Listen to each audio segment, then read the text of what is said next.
I got my son a 7K motorcycle for his 18th birthday this past June.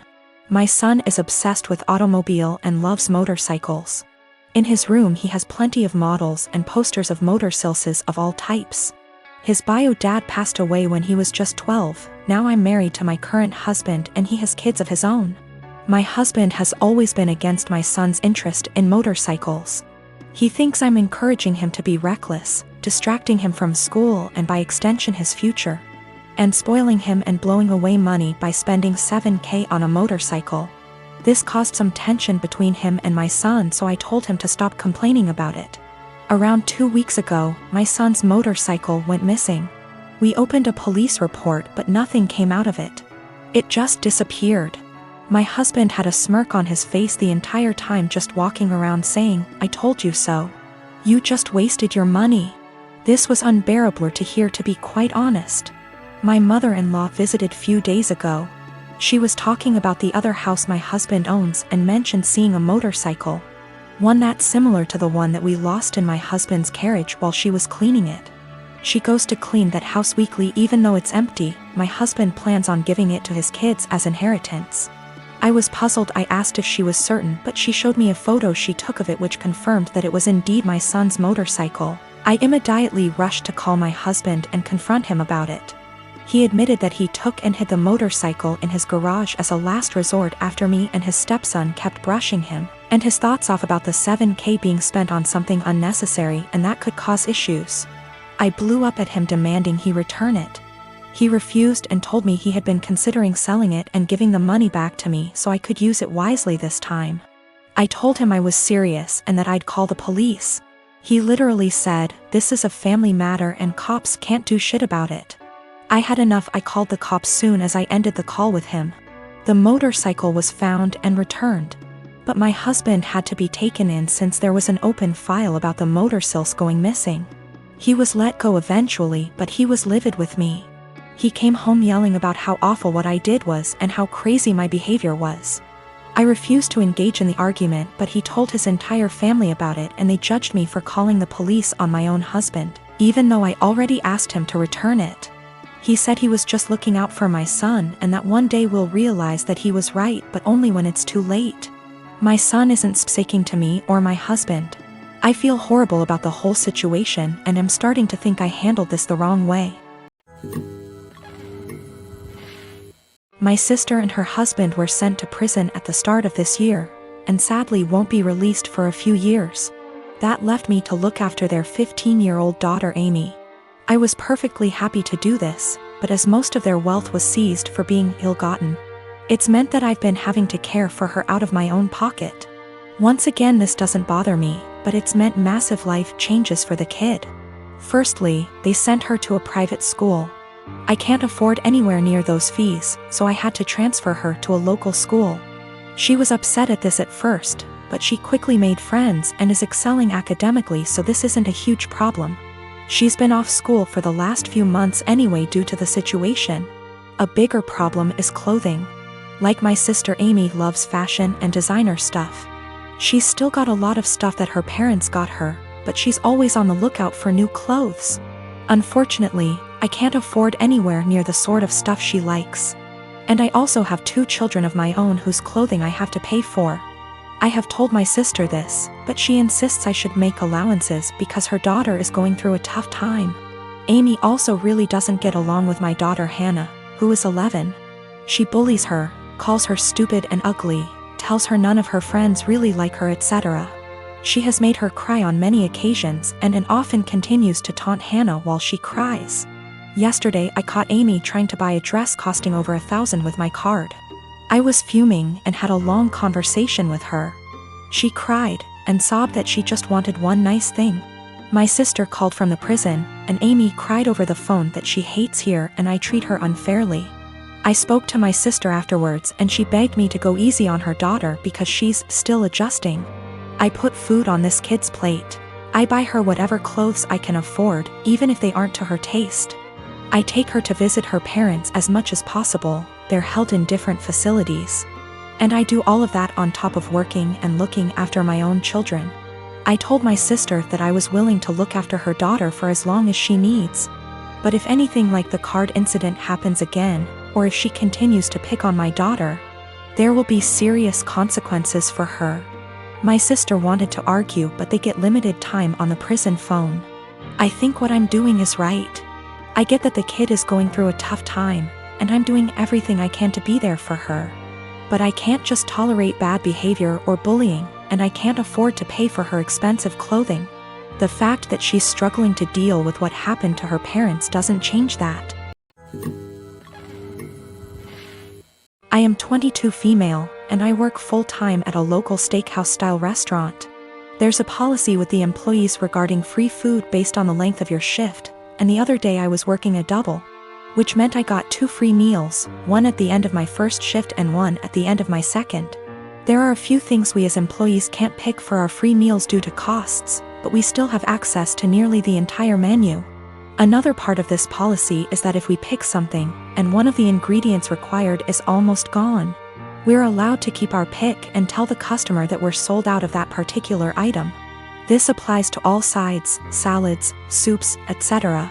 Usually though, if we say we're out, we really did run out regardless of employee meal picks.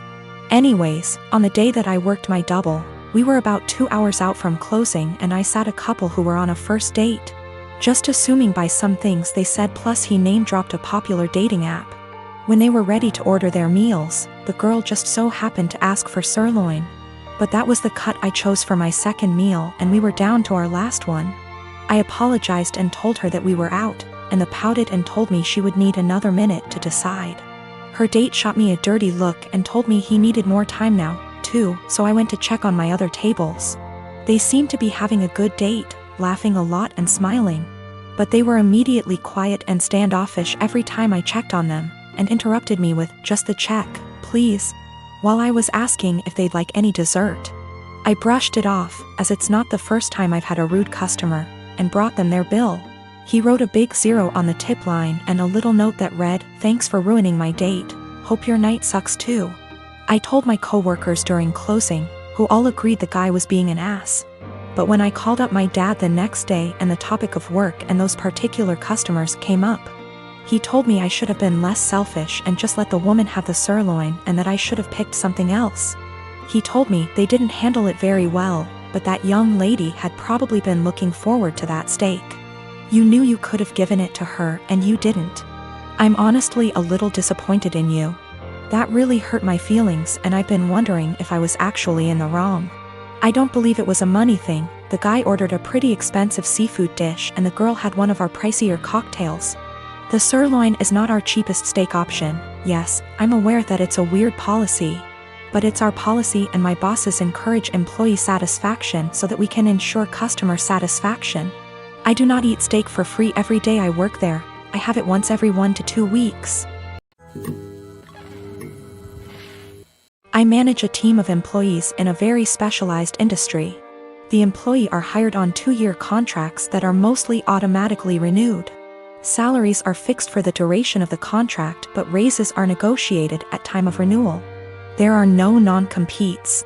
I have one employee, Sarah, who requested a meeting with me last week to discuss a possible raise. I informed her that it is a little early as her contract won't expire until Jan, and I would be happy to discuss it in November. She told me she would like to discuss it now as her current salary does not reflect the amount of work she is doing. So I set up a meeting with her on Friday and told her I will hear her out. To her credit, she gave well-thought-out presentation listing the average salary in her field, the extra responsibilities she had to take on, and the extra revenue she was able to generate, etc. In the end, she asked for a 19% raise to stay on. This was a substantial jump, but I thought she made some good points and, with inflation being what it is, I can sell it to the managing partner that we are locking down a good employee for 2 more years. After the presentation, I told her I will just approve the raise and talk to the managing partner about starting her new contract early. Since the only things we are changing are the salary numbers, we can have the new contract ready for her to sign by Tuesday. She seemed very surprised that I did not try to negotiate and looked a little shell-shocked that the meeting was over so quickly. So anyways, I spent the entire weekend selling the raise to the partners and harassing legal to get the documents ready. However, when I gave her the documents to sign this morning, she asked for another meeting to discuss salary. She informed me that after doing more research over the weekend, her pay is still not reflective of all the work she is doing. At this point, I got pretty annoyed and told her that we can discuss in 2 years. I thought that was the end of it, but after lunch she came to my office with 3 offers letters she received from our competitors. One in our city with a salary that is 2 to 3% higher, and 2 from other states that are 8 to 9% higher. She asks for the new salary to at least match the competitor in our city to stay. At this point I got very frustrated and told her that she is now free to work for our competitor, because her contract with us will not be renewed. She called me in and left crying, immediately telling all her coworkers that I fired her for asking for a raise, which obviously caused quite an uproar. My wife thinks that I am the because I could have just said no. She probably had the other offers for a while and was never going to actually leave. She recommended that I offer her back the new contract. Anyways, I am contemplating going back to the office tomorrow and offering Sarah her new contract again. But I just felt like the relationship between us is ruined after this whole situation. Her currently contract is negotiated 2 years ago, which is why there is a discrepancy in pay with the current offers. There are also a lot of reasons for differences in salary even within the same city. Perhaps less PTO, maybe more responsibilities, maybe they lock them in the contract for 3 years instead of 2. Which is happening more and more now. Maybe they have a non-compete, or maybe they are better. I can't say. Her contract expires Jan, so she has plenty of time left at the company if she wants to finish out. Sarah is WFH today, so I sent her an email apologizing for overreacting yesterday, and informing her that she is an important member of our team and that I worked really hard to get her the raise she initially requested. The new offer still stands provided she return the signed contract to me today before 5 p.m. I would be happy to execute it immediately and get her sorted out before the next payment period. She emailed back also apologizing for her reaction yesterday and said that she enjoyed working here and feels like she really has an opportunity to grow. But she then ended the email asking if I would still be willing to reconsider upping the offer to match her other offer. At this point, I just can't even anymore. I basically ignored her email, and at 5:01 p.m. with no signed contract from her, I sent an email to the managing partner I was talking to all weekend. Hope this email finds you well. I am writing to inform you that Sarah has elected to decline the new contract as it is written. She has informed me that she received an offer from our competitor with a salary of XXX. I have attached a scanned document of the offer letter with this email for your convenience. She has requested that we match that salary to retain her services as our current offer is insufficient. As of right now, her contract expires January 22nd. Please advise on the next steps.